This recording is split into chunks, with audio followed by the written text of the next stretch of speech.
So good morning. So today we're continuing with the spiritual adulting.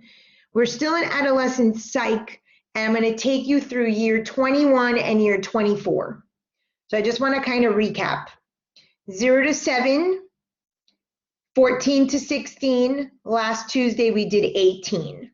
So now we're starting to repeat patterns that were built in the infrastructure from 0 to 18. So 21 is obviously related to 7, and I'm going to explain that in the PowerPoint, and 24 is related to 12. If you remember, at 7, 0 to 7, you got your crack in your snow globe. That's when you realized you were separate from the family or were kicked out of Olympus. Now we're going to have what I call an N year, or our first nemesis year. And then at 24, you're having your repeat of your 12, which was when you realized mom and dad aren't God, and I can dethrone them. So now you're at the second cycle of that. So that's what we're going to cover today. Let me share the screen.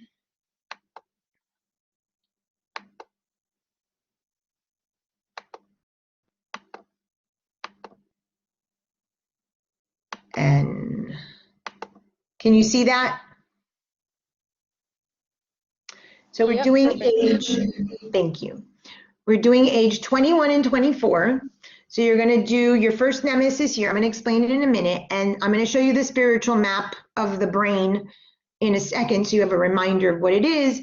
Today we're doing Venus and Jupiter. So just briefly, we did Moon and Sun, which was child 0 to 7. We started with Mercury. We did that last week, and Mars, so the ego that goes around every 2 years, the will, the determined self. Mercury, obviously, at 18, we talked about lying.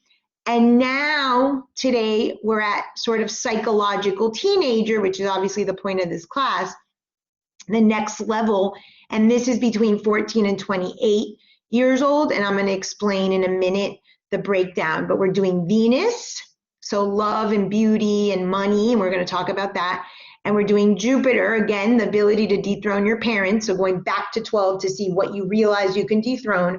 Also linked to material wealth, and we're going to talk about that, but also spirituality. So these planets, albeit that they're linked to money and material wealth, they're also linked to spirit, and spirit and matter are always found together. So this is an important class to really understand and break that down. So first, we're going to go into year 21. So if you're doing the spiritual tracking worksheet, 0 to 7, you had that crack in the snow globe, and you want to remember what happened between 0 to 7. Now, I'll see with clients that many things happen. There's usually one marked thing, but it doesn't mean that there aren't other stories. Remember, every single story links back to the thought that you were conceived on at the moment of conception. So that story, or 10 stories that you remember between 0 to 7, are going to be linked back to that. The archetype is the archetype is the archetype. Yesterday I had a client. Within a minute, she was talking to me and she mentioned Beijing. I immediately knew it was the Jupiter archetype, one of the things we're covering today. I knew that that had to do with false optimism. I knew it had to do with long distance travel, and I knew it had to do with escapism. And that's where I want you to start thinking. I want you to start thinking symbolically and spiritually and archetypally. When you get that thread, you're going to be able to pull the entire sweater. So within minutes, the first few minutes of the session, I already knew.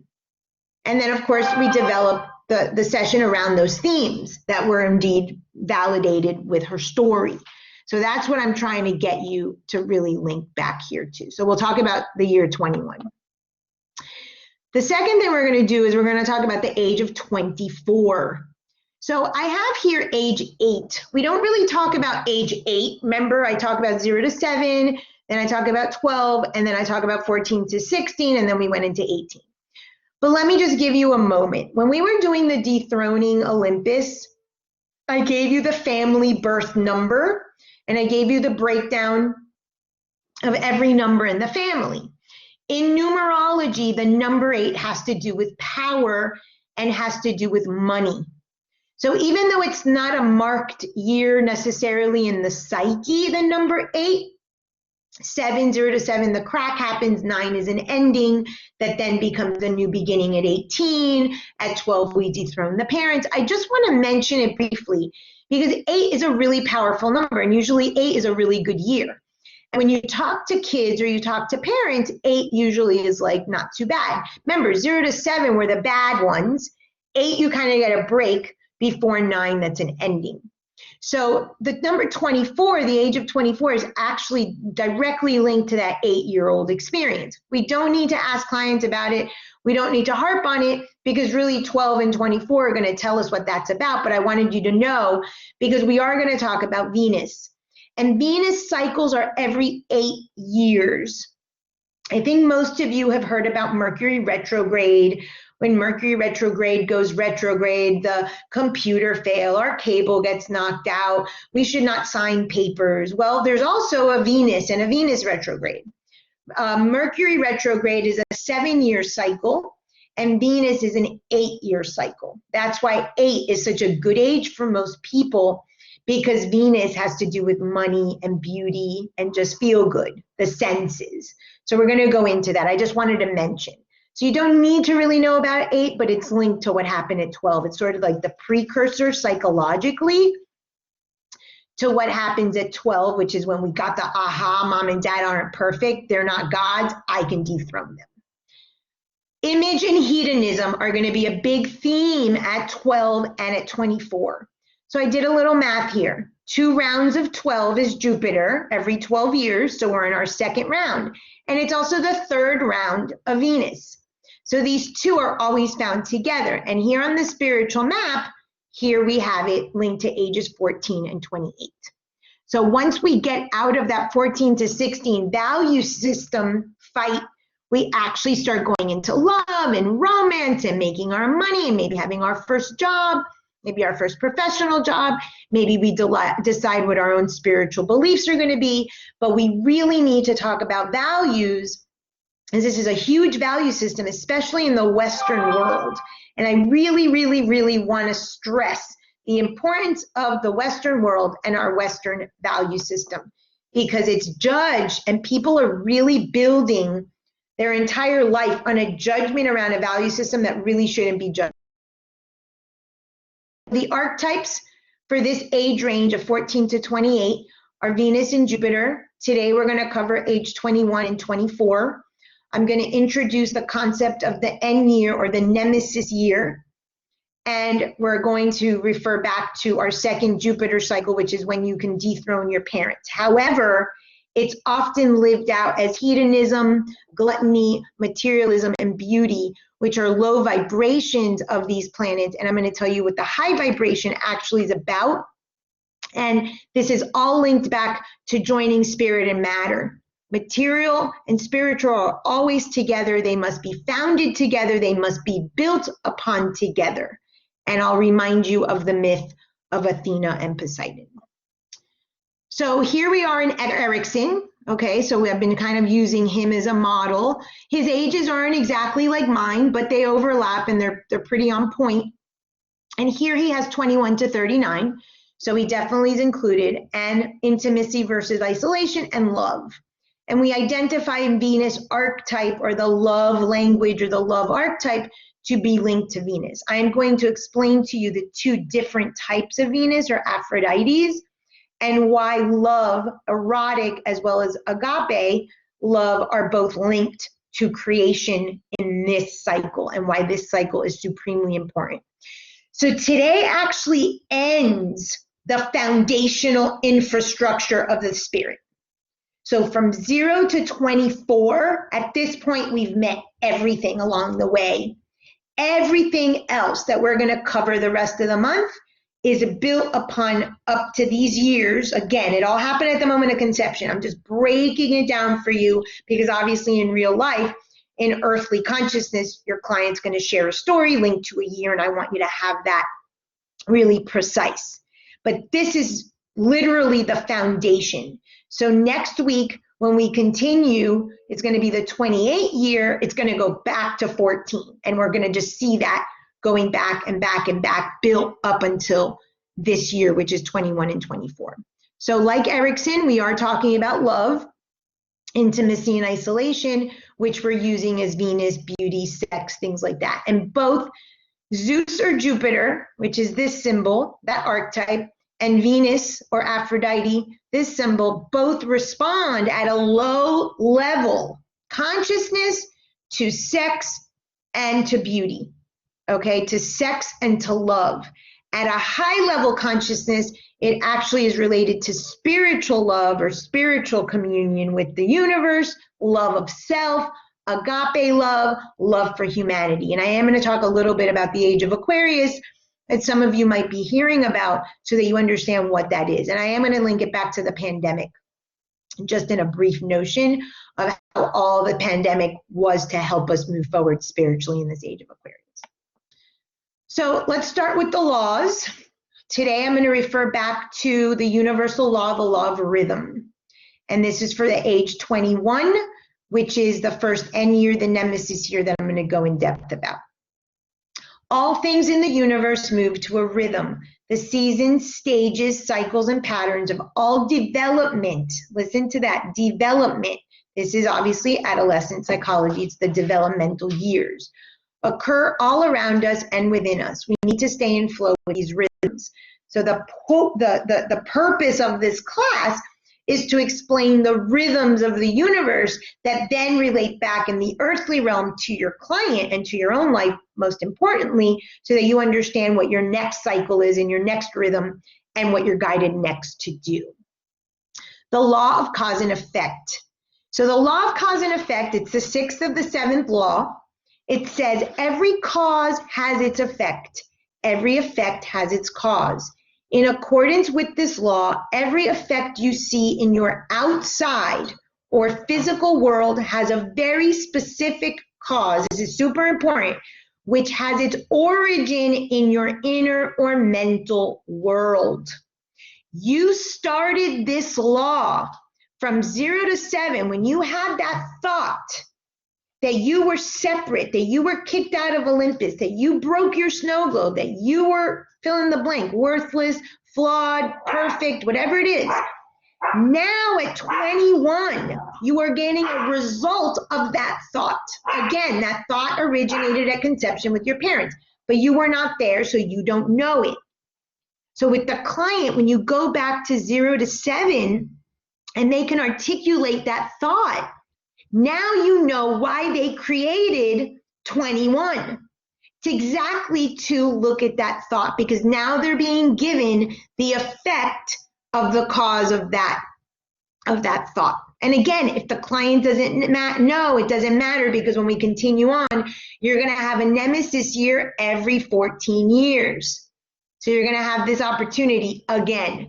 That's why with clients, you can ask them their most recent memory, but you're going to know that it strings back to 0 to 7. So this is a super important law. The other thing I told you last Tuesday was that every thought is energy and is manifested as the body or as the world.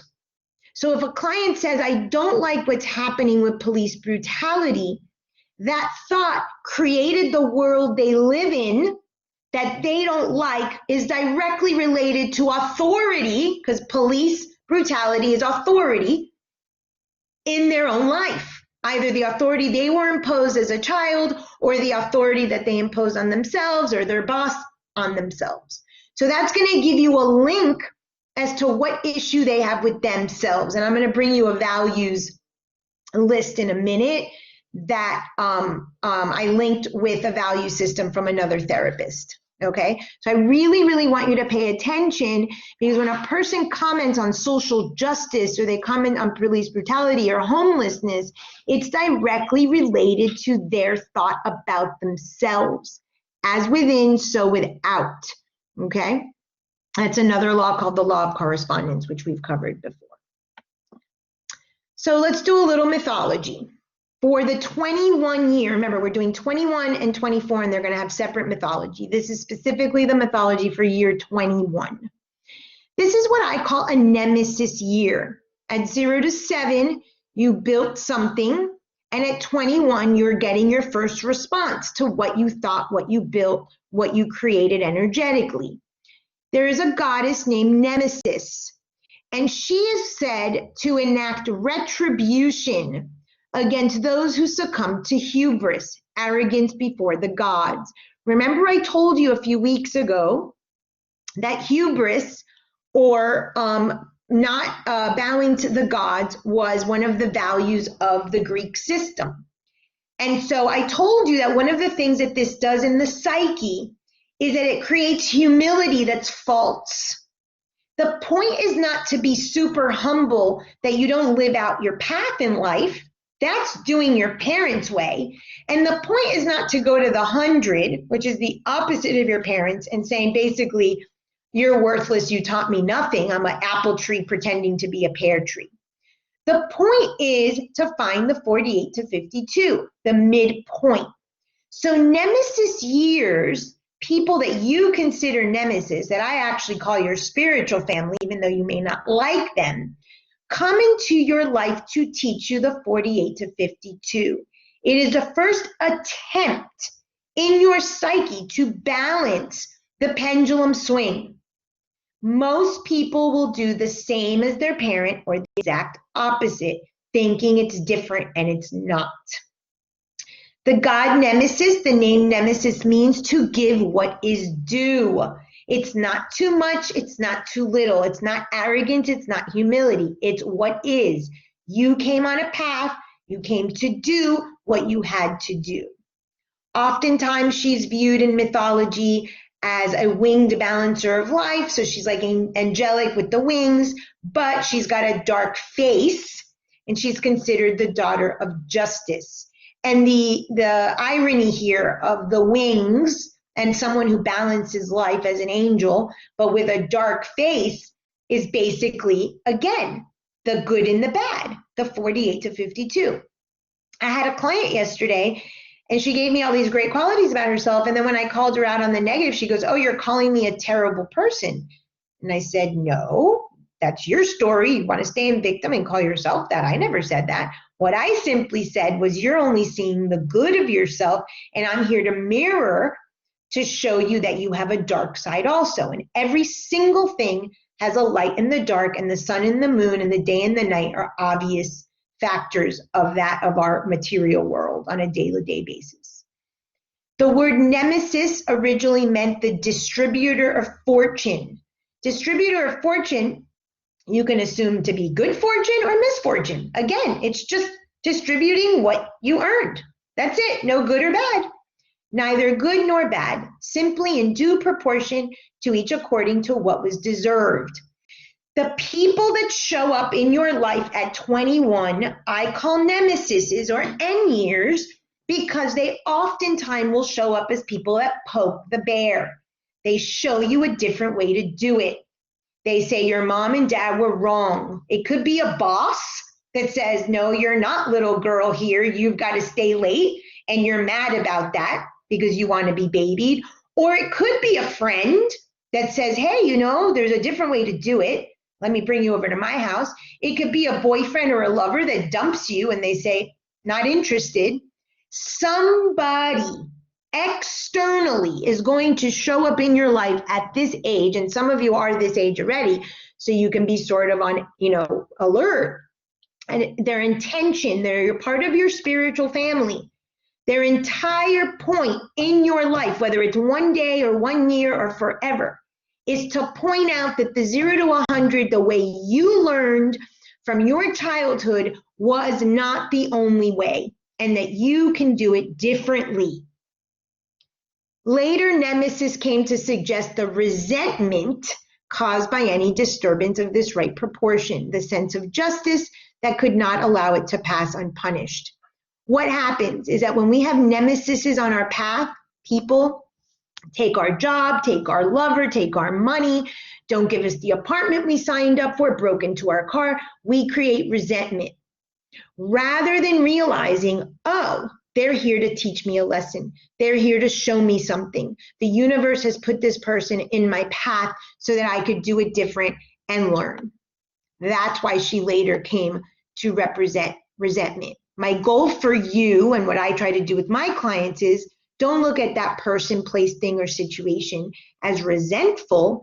Rather, you created it, and what need is it fulfilling? That's why in the 7 gates, I ask those questions. If you can take ownership that you created that person in that situation because there's something you need in that message, it no longer creates resentment. It becomes the onus on you. So at 24, we have our second Jupiter return. Remember, Jupiter at 12 years old, Jupiter in mythology was the only one who got to dethrone his father. We at 12 catch our parents in something and go, aha, I can dethrone them. They're not perfect. Now, a student asked me this the other day, and I thought it was a good question, and I want to point it out in case I haven't been clear. From 0 to 7, you know your parents aren't perfect. But the thing is that the conscious mind is still getting developed. From 0 to 7, it's really your subconscious that's taking in everything. The subconscious, 0 to 7, children are not ready to not have their parents be gods. We're not mature enough to understand they're not God. So that's where the bad bucket is created. And anything that they do that's quote unquote bad or we deem bad, we put in the bucket, we shove down to our psyche, and that becomes our shadow.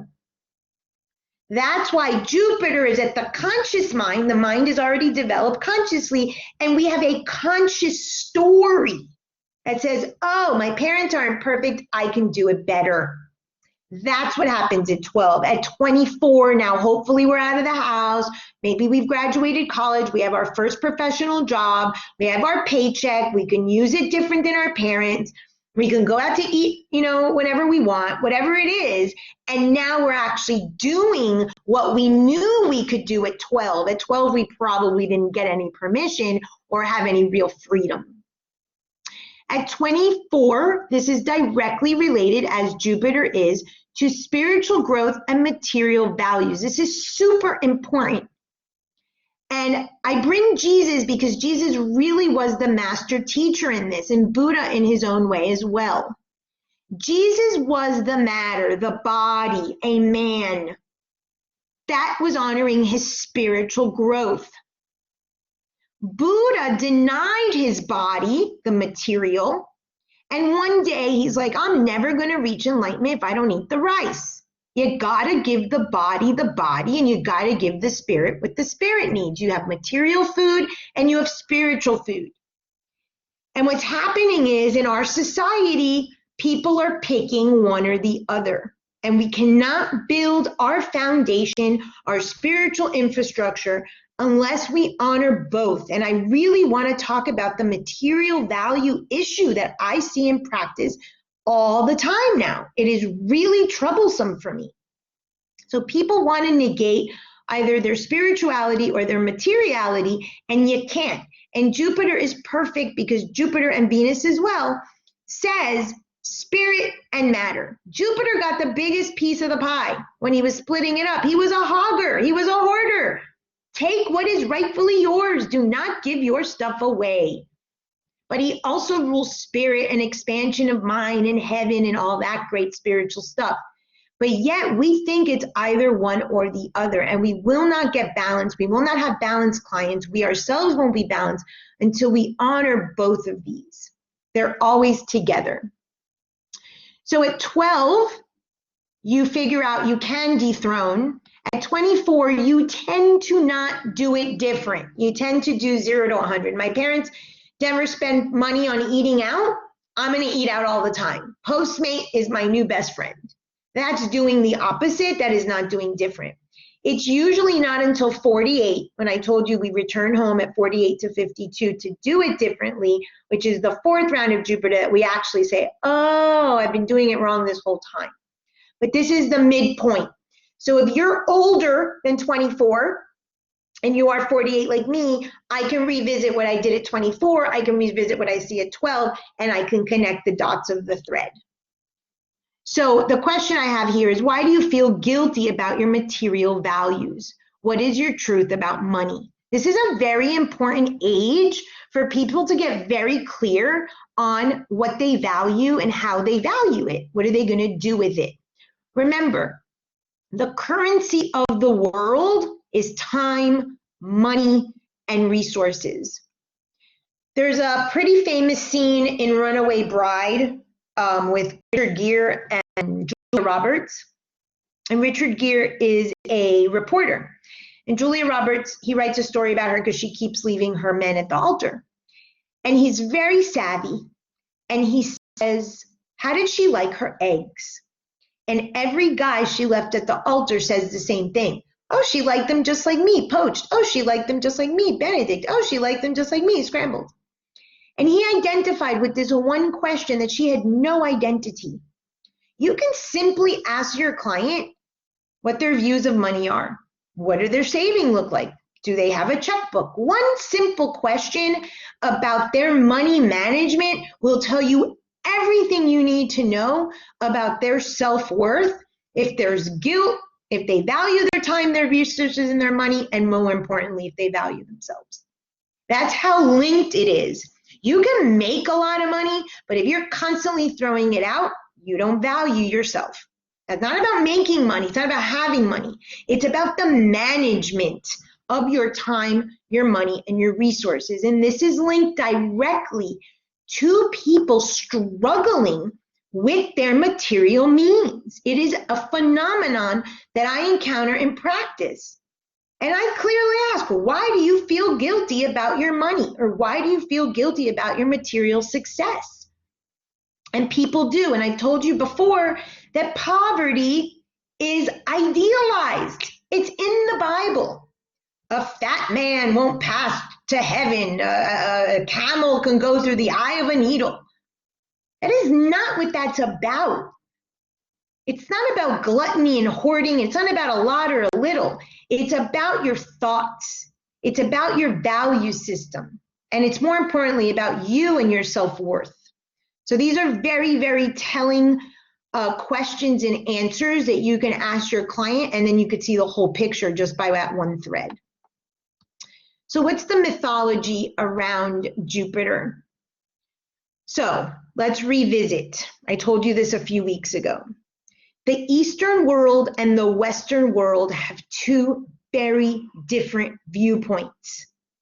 We cannot deny we are Westerners. We must know the origins of our story. Athena and Poseidon went to Greece. There was no capital at that time. I mean, there was a capital, there was no name.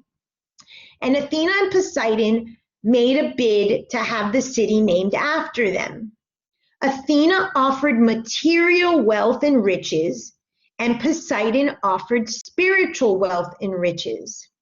And obviously Athena won because the capital is Athens. The Western world is built on a material foundation. If you try to negate that you want or love money or beauty or image or whatever your definition is of materialism, you are denying the core of your existence. At a psyche level, you are going to build your life on a false message. So I'm very irritated that we're outsourcing our entire spiritual life to India. When we have beautiful Hermetic philosophy here, we have amazing Western mythology, but some people think for some reason that India or the Eastern world is better because their origin story, okay, Poseidon gave the riches over to the East, is better than our Western materialism. Again, they're both out of balance. I've been to India. There's a lot of poverty. Have you seen what's going on with COVID? That is not to be admirable. Don't get me wrong, Miami's not admirable either. But there has to be a meeting of the minds. So if we are Westerners and our foundation is built on material, and I'm going to show you the glyph of Venus in a moment. There's a famous myth I love called the Cretan Bull that talks to this. And in my 12 truths, the second truth is truth of desire and identifying what you desire, not negating that. If you understand that you are material, your collective unconscious, your psyche, your Western world values are built on materiality, you own that. You don't throw it away and pretend it doesn't exist by being poor and have a scarcity mentality. You balance it with the spirit. Just like in the Eastern world, They have obviously a spiritual foundation, a spiritual origin story. So they need to balance it with a materialism and material infrastructure and get those kids off the street and people have enough food to eat. Neither one is right. And I see this in practice all the time. This materialism is bad and money is bad. That is nonsense. That is the currency of this world, people. That has to do with your self-worth. It has nothing to do with money. Zeus. Zeus is God. I've told you Zeus, Jupiter, Dupiter. We got the word Deus, Dios, God. He got heaven or Mount Olympus or the biggest piece of the pie, whatever you want to call it, depending on your religious language. Venus or Aphrodite. She was birthed from the seas. If you remember, Uranus was castrated from his semen. She was birthed. This gives us erotic love. We struggle in the Western world with money and eroticism or sexuality. And the Romans didn't help when they slap on a big Virgin Mary image that says, be pure, don't have sex, because you're supposed to have a kid with no sex. Explain that to me, that nonsense. And don't love money. But the church loves money and used to have you buy certificates called indulgences, and the bigger gift you gave them financial, the bigger certificate to prove you were getting to heaven. Nonsense. So we have to break this down symbolically to understand what's happening in our psyches and then our clients' psyches. There are two types of Aphrodite or Venus. One is Aphrodite Pandemia, and one is Aphrodite Urania. Aphrodite Pandemia, like the word says, pandemia is pandemic, pandemonium, has to do with the second chakra. Money, sex, those unmet needs from childhood, safety, security, protection, validation, and love. Aphrodite Urania has to do with agape love or fourth chakra love, unconditional love. And you guys know I don't believe in that. Hopefully this is the start of that at the age of Aquarius. We'll get to there in a minute, but I personally don't think I'm going to see it in my lifetime. So these are the two forms of Venus of love that we're talking about. We've got a low vibration, necessary. We need sex, we need money, we have children. And Urania, which is from the heart chakra, which is a space of love. But first, I've told you, in order to love others, you must love yourself. So the self-love piece is in between love of sex and children and money. Then we love ourselves in the third chakra. And then maybe we can get to agape love and love somebody else. In that order, it cannot be rearranged. So in the brain, let me kind of bring you here a second.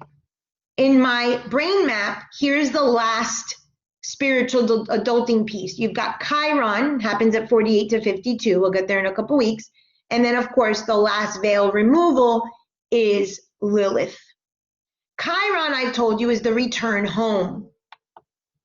Well, during the pandemic, we were all forced home, forced to be with ourselves, with our thoughts, with what we had created. We had a worldwide shutdown. Everyone was linked and forced back into their home to be with themselves. And what did we do? We bought bigger houses and more refrigerators and more sofas and worked double time, Zooming everything, and nobody looked at their thoughts and nobody did their spiritual work. We were equalized globally, the whole entire world, that Eastern to look at the West and the Western to look at the East. The material to balance the spiritual and the spiritual balance the material. And nobody did it. We bought bigger houses, and we went straight to the materialism of the Western world. I'm speaking about us in the West. They were sold out of refrigerators. They were sold out of desks. They were sold out of everything.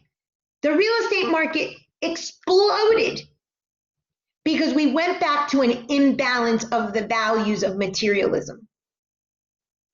So the pandemic really was there to force us to review our value system.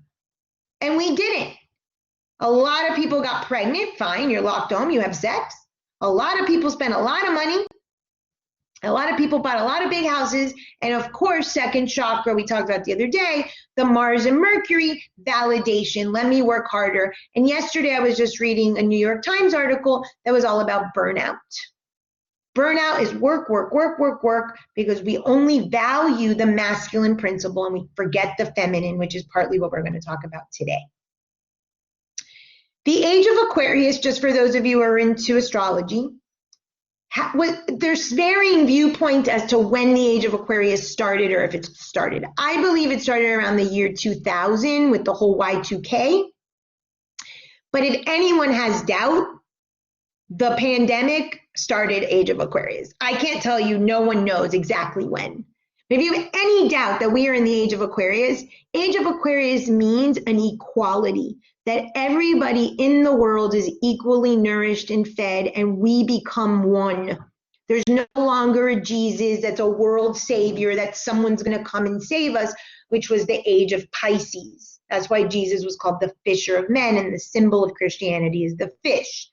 Age of Aquarius is linked to what we call the water bearer, and it's about everybody being equal. We may not all have everything, but we all need water, for instance, to stay alive. We became equal globally with the pandemic. So this was an initiation to the age of Aquarius, if you believe in that.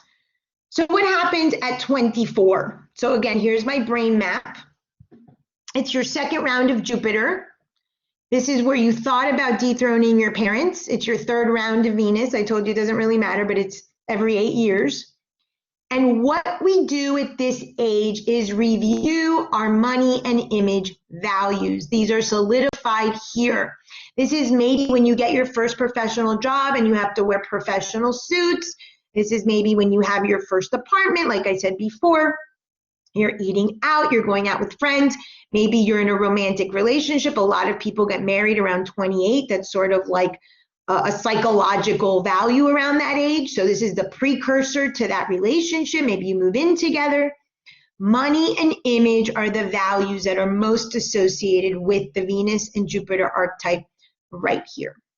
And again, at the high vibration, it has to do with spiritual, agape love, love of other. But you must get to love yourself, AKA manage your money as a form of that in order to lead to self-love. And instead, we do our parents, or the opposite of our parents, pilfer the money, save the money, scarcity mentality, abundance mentality. And this is a place where we're supposed to rewrite our values around image and money. So it's a big problem. A lot of people question their values here around money and beauty. What do they want this to look like? They may or may not, and most people don't. I'm telling you, that usually happens at the fourth Jupiter at 48. They just repeat what their parents did. So over here I have dethroning occurs. Okay, you're attempting to dethrone, but you might live it out as hedonism. So maybe your parents were extremely prudish, or you grew up in the church and the Virgin Mary and all that, and now hedonism kicks in. Pain is pleasure, pleasure is pain. Gluttony, maybe you're overeating, maybe you're over drinking. I have a client who's 24, the other day, he's like, I cannot drink the way I used to. You're starting to prep yourself for 28, which is, like I said, a lot of people have children at that age. So now you're becoming an adult at 28. We'll cover that next week. Materialism and beauty are questioned or valued too much, but probably at a low vibration. I probably began dethroning, quote unquote, my mother's value image, because my mother has a very, very strong image in terms of her value system, probably around age 24, right before I had children. I honored some of it. I dropped a lot of weight. I honored other it in the opposite, the 0 to 100, when I'm like, I'm never wearing makeup and I'm not doing this nonsense that she does. So you start here with a 0 to 100. Ideally, it should be a 48 to 52. Here you also have to see how you're spending your money. What are you wasting it on? What are you spending it on? Why? What are the values around money? It is linked to self-worth. If you're just throwing it out and paying everyone's bills when you all go to the bar, there's something there. There's an issue. So our money management at this age that we're quote unquote adults needs to be evaluated so we can see what we're doing in terms of the value system. What about in the other direction? You're super social justice, you live on the poverty line, you want nothing to do with finances. That not necessarily is sincere. That's a denial of your Western values. So you've got to question that and your motives. So there's a gentleman by the name of Shalom Schwartz. He's a social psychologist, rabbinical studies. I don't know if he lives in Israel now. I think he went to Columbia. He also, I believe, worked at the University of Wisconsin. And he developed a theory of basic human values. And remember what I told you, our entire spiritual infrastructure is based on one thought, based on one value system that we question. 14 to 16, of course, is the primary sort of tug of war, because we're old enough to say, hey, I don't want to believe in what my parents believe. We tend to go 0 to 100 and not find 48 to 52 until 48 to 52. But this guy developed the theory of basic human values. So whether he knows it or not, it falls perfectly into my brain map, which falls perfectly into the developmental stages of our spiritual infrastructure and falls perfectly into everything that we're studying this month. So he said that there's 4 major sort of categories: openness to change, self-enhancement, conservation, and self-transcendence. He said that there's an other section, and I'm going to explain that in a minute. So he has the main values as self-direction and stimulation, hedonism, achievement, power, security, conformity, tradition, benevolent, universalism, and then we're going to leave spirituality for a moment. So what I did was I took his values and I put them on my map. We know that the moon is directly linked to tradition, and we know that the sun is directly linked to security. These are unmet needs from childhood, right? Safety, security, protection, and validation and love. So I put his tradition and security down here at child. He says achievement and stimulation. We know that achievement is linked to Mercury and logic and rational, what we covered last week. And stimulation is that ego every 2 years, the will, the desire, trying to move forward in the world, the masculine energy of Mars. Then he says benevolence and hedonism, and that's where we are today. At 21 and at 24, we were directly linking to benevolence and hedonism. Why are we benevolent? There is no true altruism. Much later on in life, if you ever get there.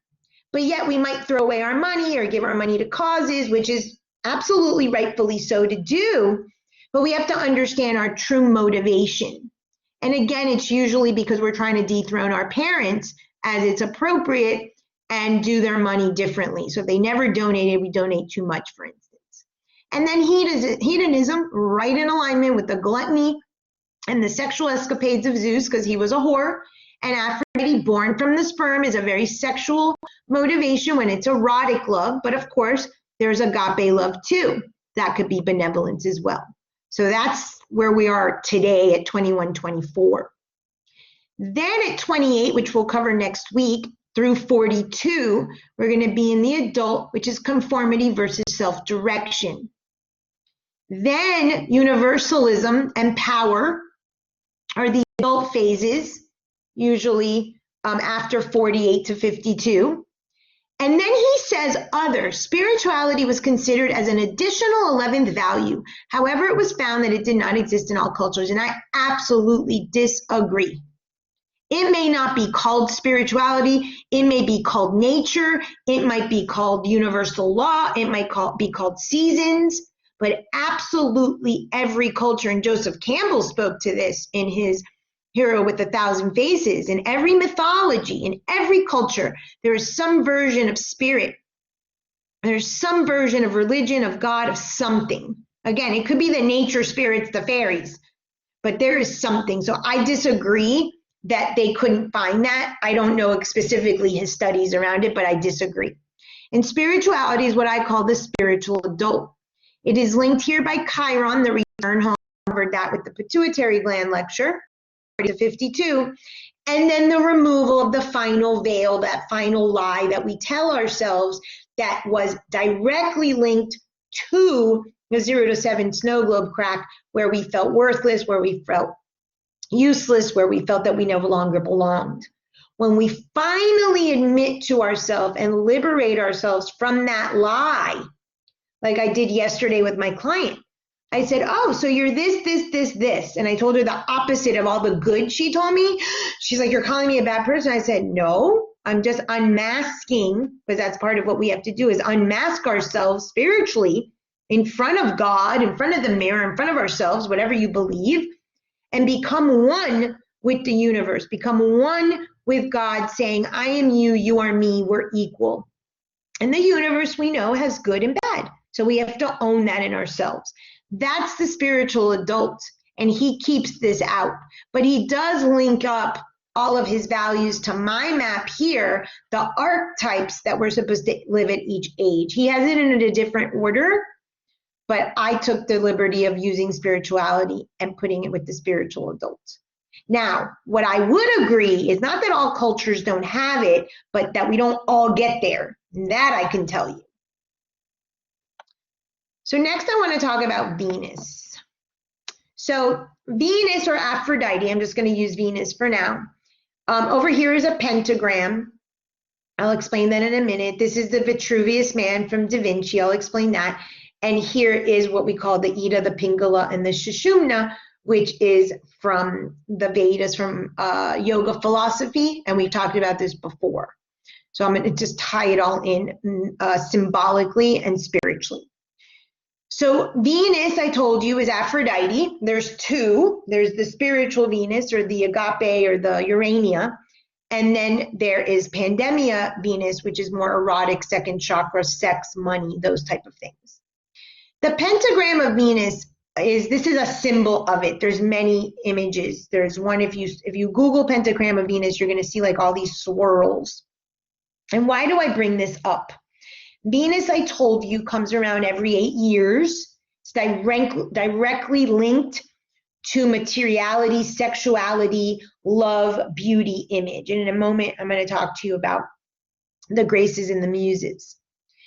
Da Vinci created his famous Vitruvius Man. And the man is 1, 2, 3, 4, the limbs with the spirit in the middle. So the 4 limbs with the spirit is a Vitruvius Man. You cannot eliminate the spirit from the man. Matter and spirit are always one. I'm going to show you the symbol of Venus in a minute too.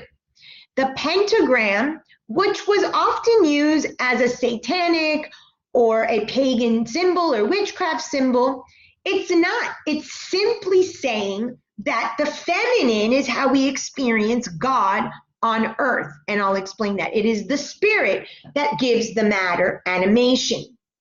And every point has to do with an element. We've talked about elements at length, and the tippy top is the spirit. And I take you back here. These are sort of the arms and legs of the human, of the material person, but you don't become a spiritual adult until you honor your spiritual nature. So we cannot ignore that, and that's the whole point of the spiritual map. And here is the Ida and the Pingala. Those are the energetic channels in the Vedas, and the Sushumna is the middle. I told you that when these two coils intersect, they create the chakras. The left is the Ida, the right is the Pingala. So in alchemy, another sort of science that really leads to spiritual transformation, we have copper leads to silver, leads to gold. Copper is Venus. Gold is our sun, or our black moon in this case, the last stage of our spiritual selves, which is the spirit over here. And silver is in between, and the silver is the mom. I'm going to get that in a minute. So Venus is the body. Venus is directly linked to the senses, how we experience pleasure. Remember, she was born from the semen, from the sperm of Uranus. There's a direct link to sexuality there, but we know that sex doesn't necessarily have to mean physical sex or erotic sex. It can also mean agape love. So there's two levels of consciousness there. This leads to spirit, which is self, the marriage of self, the heros gamos that we've talked about. But in between, you have mom. Remember that mom is the toxic waters of the womb. It's not an accident that on 18, I told you that churning the oceans, we got the immortality nectar of the gods, the Amrit. It's not an accident that Venus was born of the oceans. The ocean is the mother or the universal consciousness on Earth that links back to the universal consciousness, which is the universe. We've misinterpreted it as mother, as the toxic waters, as addiction, as the womb, as our moon sign, our unmet needs, staying in child.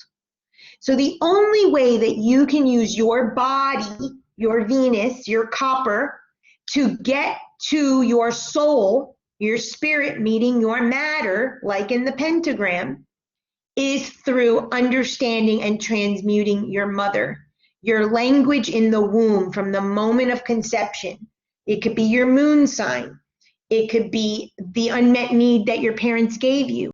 It could be your covert or overt currency that your mother and father had. It can be from the bad buckets of mom and dad. I've given you multiple ways to get there.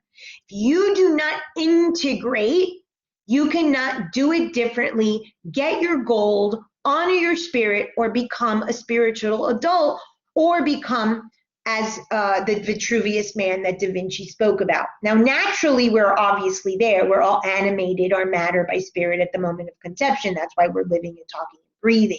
I'm talking about becoming a spiritual adult in the fact that we are raising consciousness. In this particular diagram, they call the lower nature over here attractive, 0 to 28. So it goes right in alignment with everything I'm teaching you. Beneficial over here is more socially minded, 28 to 42. That's when you think you're doing it differently. And I told you that by 42, you deconstruct it all and rebuild it on a strong foundation. It all started at 12. That's sustainable. That's the part of us that's sustainable. That's the part of us that's universal. That's the part of us that actually becomes the agape love if work, and it only starts upon the return home, 42 to 84. And again, this all started at 12, which is Jupiter, and we're only at the midpoint of that. We still have plenty of cycles left. So these are the three sort of breakdowns. And they're also linked, we're not going to go into that today, with the Mars and the Mercury and the Venus and all that stuff. That's for health psychology, but just so you know. John 3:14 in the Bible says Jesus is a copper serpent lifted in the wilderness. They're talking about the feminine. They're talking about Venus. They're talking about universal love. Jesus preached love, compassion. That was his message. That is only in the Ida. That is only on the left. That is only how we can experience God is through our matter. That is why the story of Jesus is so important, because he showed us spirit and matter must exist as one. And we, if we raise our vibration, can, like him, do universal love or agape love and not stay in just the lower material values of money, sex, acquisitions. There's nothing wrong with that, but there's another layer to that. So he was lifted, meaning the Ida, that the yogis called the Kundalini at the center of the spine, was raised, the feminine, and I've told you about the imbalance of the masculine and the feminine. This is a perfect example. He didn't have to raise the masculine. It's already inherent. We all work, we all fight, there's conflict, we go to war, we seek our money. The masculine is overdone, it's burned out.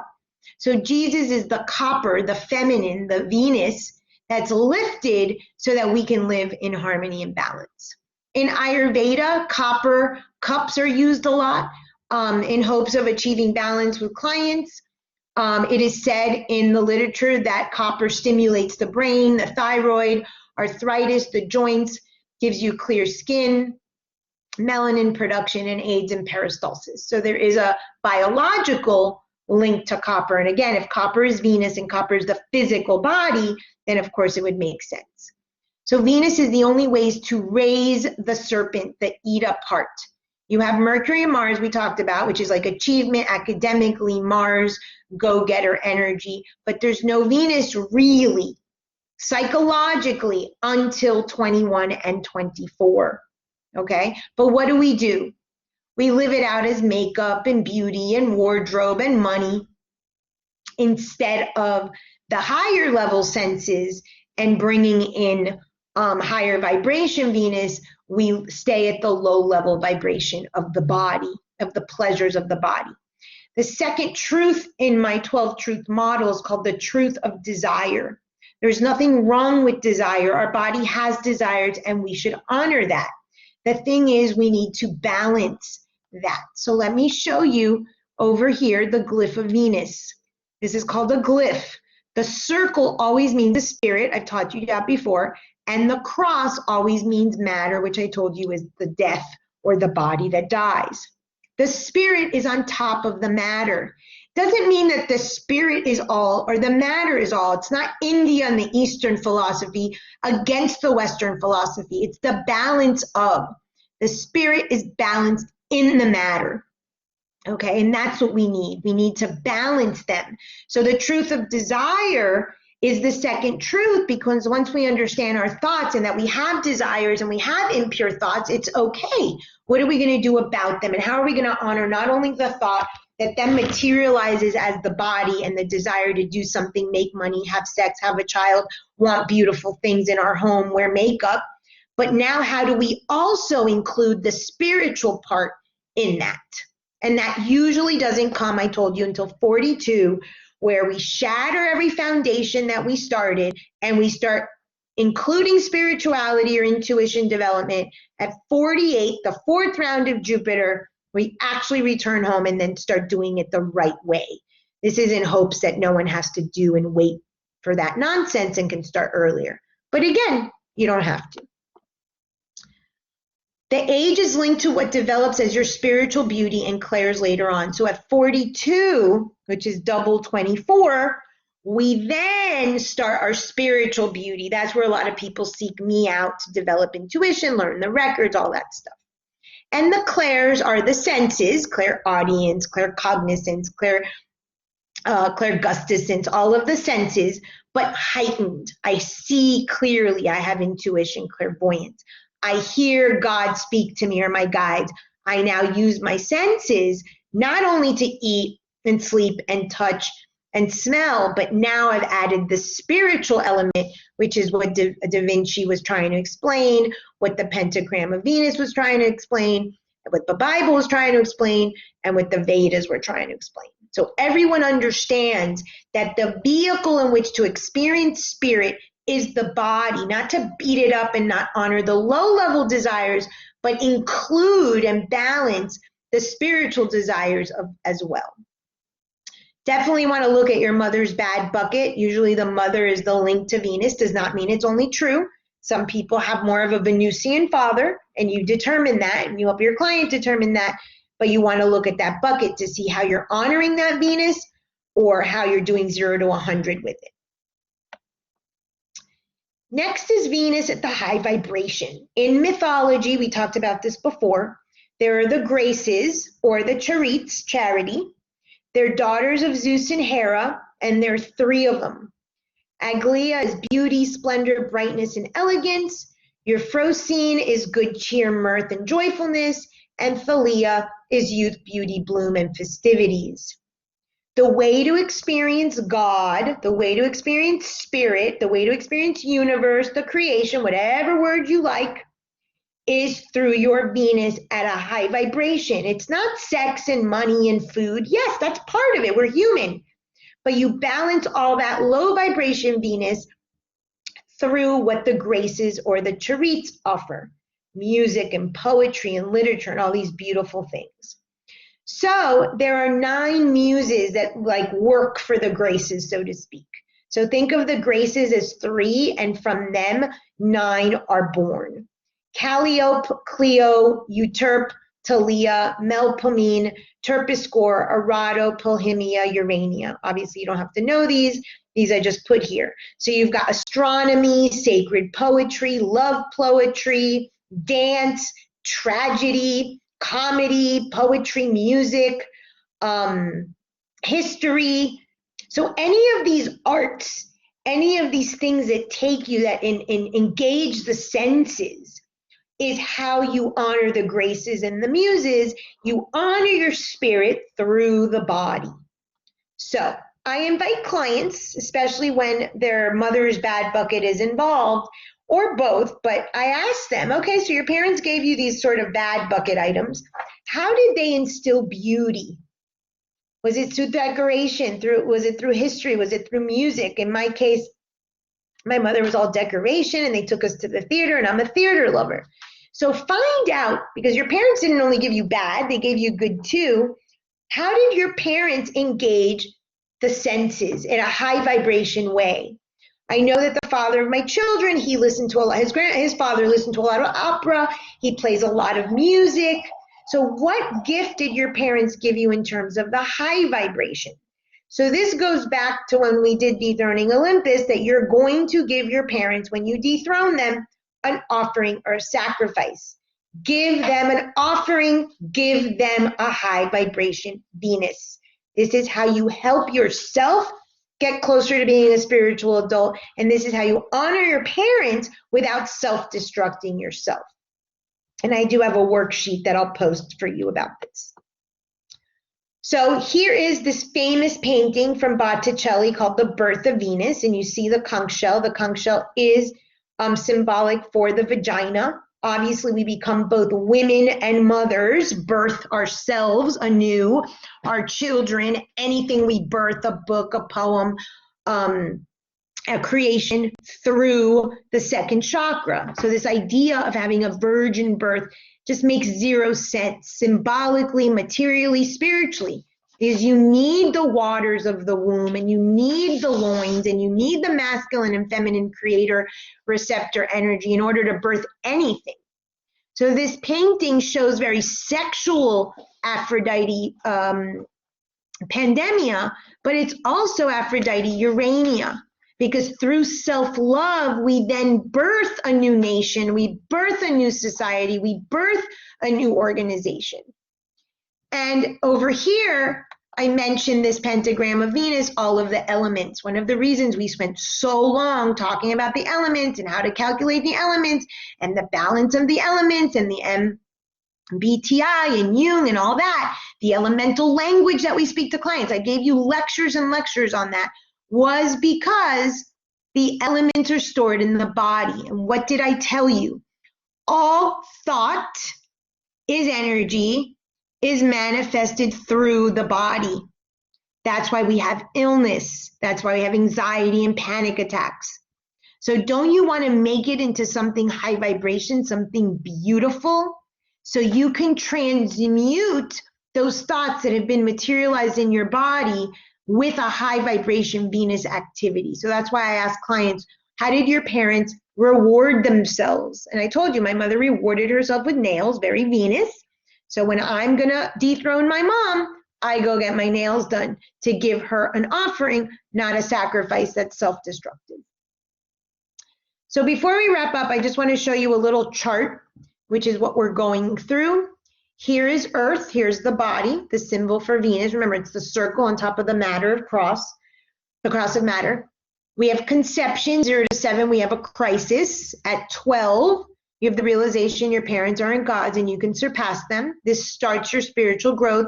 14 to 16, your first attempt to dethrone your parents through the value system.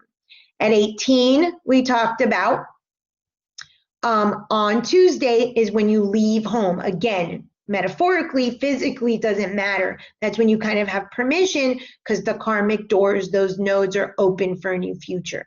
Today we did 21. You're still leaving home. It's your first neutralizer or nemesis. Someone shows up in your life to stop those pendulum swings of 0 to 100, specifically around your money, sex, beauty, image, values.